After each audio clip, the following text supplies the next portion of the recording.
Hello and welcome to a brand new episode of CNB Bazaar Buzz here on the NDTV network. I am Cyrus Dabur and here's what we have on the show for you today. The Audi RS6 Performance, 600 horsepower of madness. Ducati's riding experience off-road. Mercedes launches a new service program.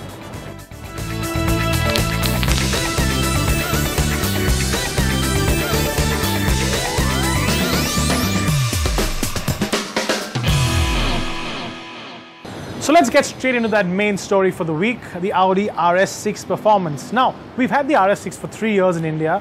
Audi has now upgraded it with, well, more horsepower. Perfect for the petrol head. Amey has been driving it around and here's what he thinks of it. The RS6 Avant first came to India in 2015 and it was the only estate you could buy in the luxury segment. In fact, it was Audi's first estate in the country too. But now there's a more powerful version available, and though it's not a facelift, it's certainly getting a lot of attention. So yes, this is a blast from the past because this harkens back to the design that Audi cars actually had before the entire transition happened. And you can see the signature lines of the A6 on this one too. The T-shaped LED DRLs, the lines on the side, the lines on the bonnet. But this one is wider than the A6 sedan, and that's where the difference is. However, a car lover might just look at it as a station wagon, and badging, and say, alright, RS6. But it's the exhaust note that makes a lot of difference between both the cars, and that's what we are going to check out.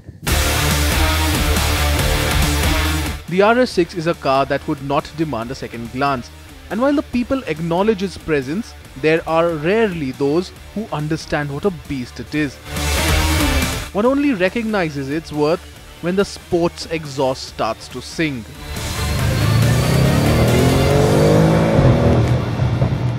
Now Audi has been downsizing their engines quite a bit. You saw that in the A4, and this one is no different actually.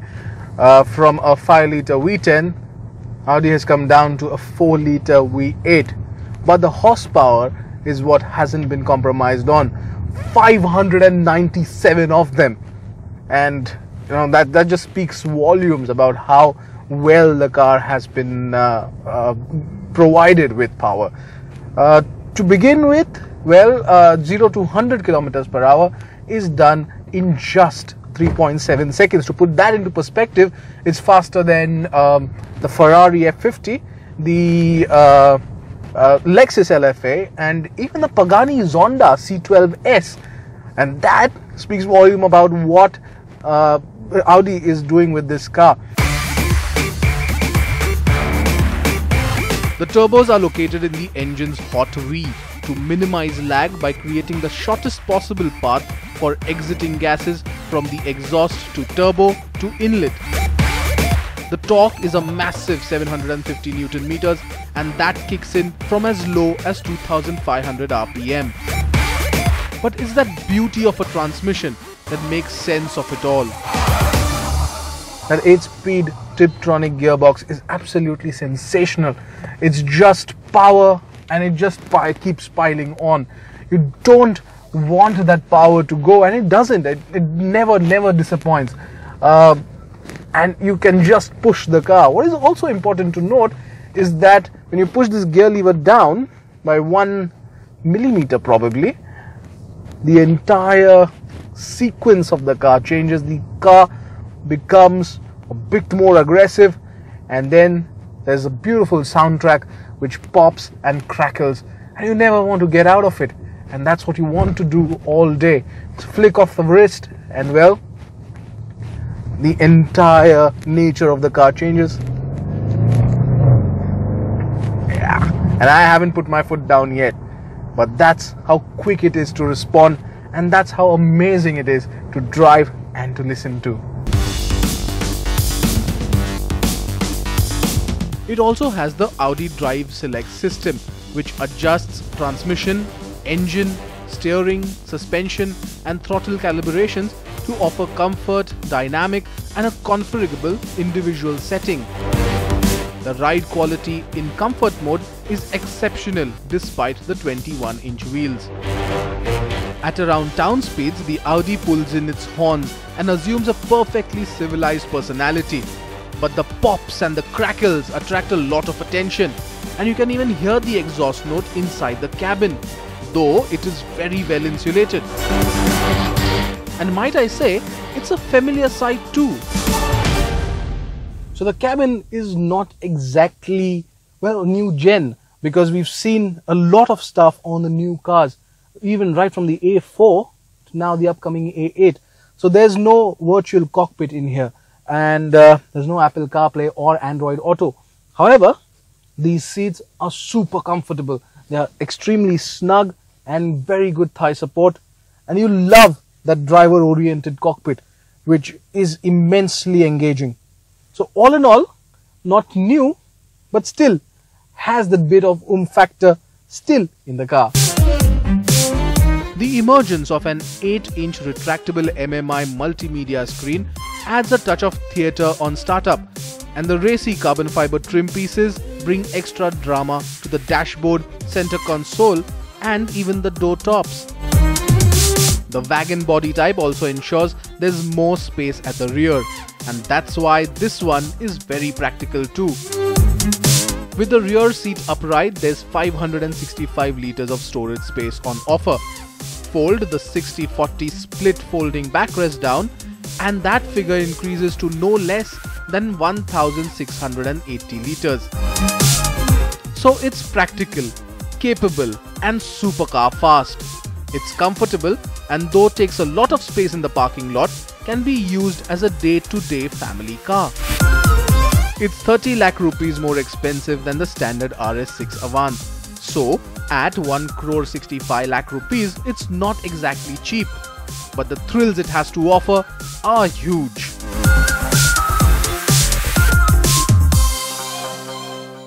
An absolute beast that car is, and it sort of puts its power down, all 600 of those horsepowers, in any weather, in any driving conditions, and it's absolutely crazy how it keeps up with much more expensive and faster cars. Now let's get into the new service initiative that Mercedes-Benz India has started. If you are in a smaller town and you own a Mercedes-Benz, and if you don't have a service center around you, this is perfect. This is exactly what is meant for you. Samir Contractor tells you more. Expanding its service network across the country, Mercedes-Benz has launched the new Service on Wheels initiative in India. This first-of-its-kind initiative for a luxury brand has been introduced to provide better service access to customers in Tier 2 and Tier 3 markets.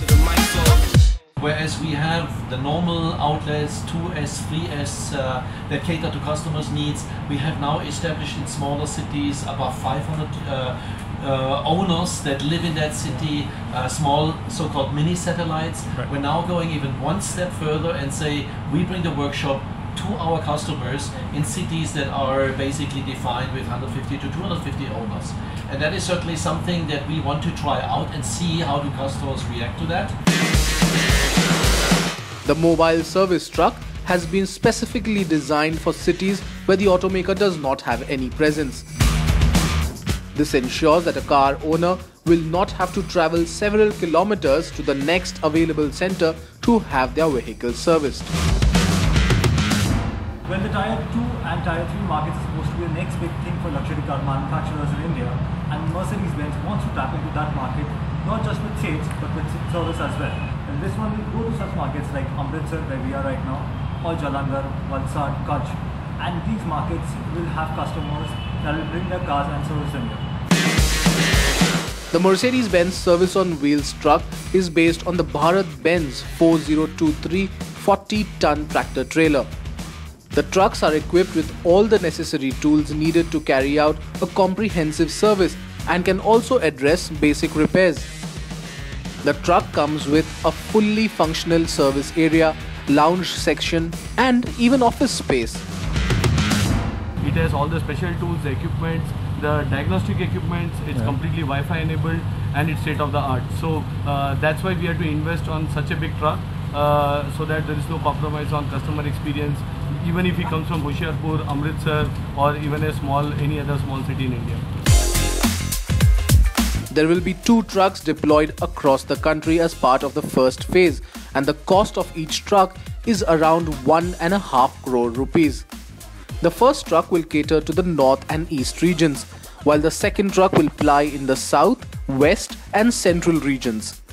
As part of the first phase, Mercedes-Benz Service on Wheels will be visiting 15 cities in 2018, and other cities will be targeted in 2019. The company claims that the mobile service truck is more cost efficient than opening a service center in cities where the average number of Mercedes cars are less than 200. However, as sales increase, the company is open to operating a service center in the region. Mercedes-Benz says it will add more trucks to the fleet based on the response the first 2 trucks receive. That is certainly great news for Mercedes-Benz owners across the country. Now let's get quickly into a short break, but after the break, we talk to the chief designer for Nissan and we go off-road on 2 wheels.